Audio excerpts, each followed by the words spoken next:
ఇకపై మీకు ఇష్టమైన ఫేవరెట్ సీరియల్స్ యొక్క ఫుల్ ఎపిసోడ్స్ యూట్యూబ్లో అందుబాటులో ఉండవు. కేవలం సన్నెక్స్లో మాత్రమే ఫ్రీగా చూడొచ్చు.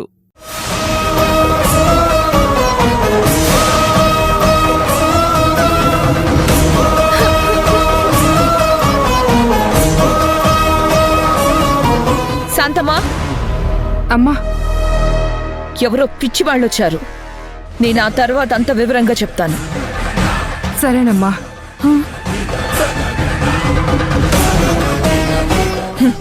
అమ్మా, నా కూతుర్ని దొంగతనం చేసింది మీరు. మీరు పిల్లల దొంగలు.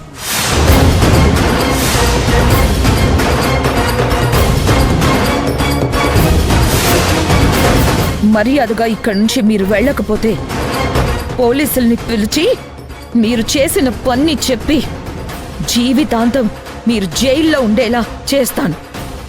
Get out.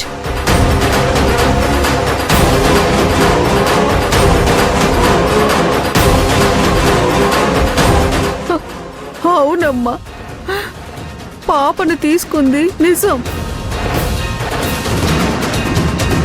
కానీ పాపని ఏనాడైనా భిక్షాటనకి పంపించినమా? లేదు కదమ్మా.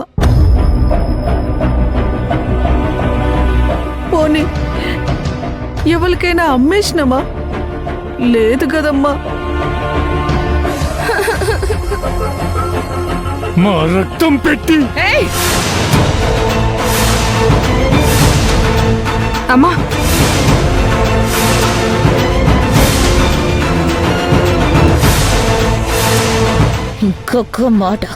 ఇంకొక మాట మాట్లాడితే నాలుక కోస్తా. నీ రక్తం పోసి నా బిడ్డని పెంచానంటావేంటి? నువ్వు ఆ పిల్లని రోడ్డు మీద తిప్పి ఆ పిల్ల అడుక్కుంటే మీరు తిని బ్రతికారు.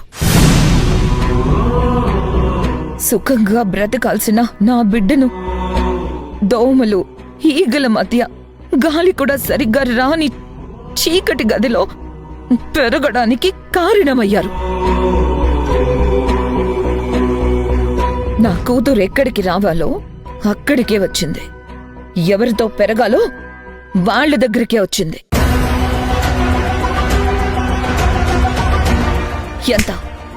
ఎంత డబ్బు కావాలో అడగండి, ఇస్తాను. తీసుకొని మూసుకొని వెళ్ళండి, అంతే. నా కూతురు జోలికొస్తే ఊరుకునేది లేదు.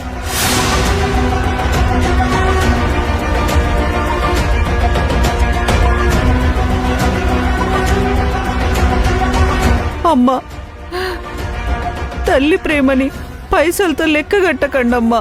మేము పాపని ఫుట్పాత్ మీద పెంచినాం కావచ్చు, కానీ ఇంకా బతికే ఉంది కదమ్మా. కానీ ఆ పాప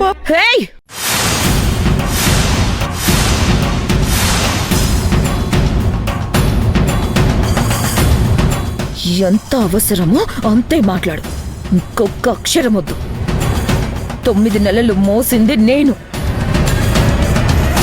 కడుపు పేగు తెగిన తక్షణమే బిడ్డని, తల్లిని దూరం చేసిన వాళ్ళు మీరు. దొంగలు మీరు.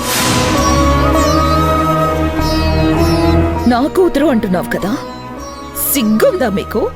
సిగ్గుందా? మీరు బిడ్డని 9 నెలలు కడుపులో మోసిండ్రు కావచ్చు, కానీ ఇప్పటి వరకు కండ్లల్లో పెట్టుకొని మేమిద్దరం పెంచినాం. భవానీయే నా ప్రపంచం. భవానీనే నా ప్రాణం. నీ కాలు ముక్త పాంచ.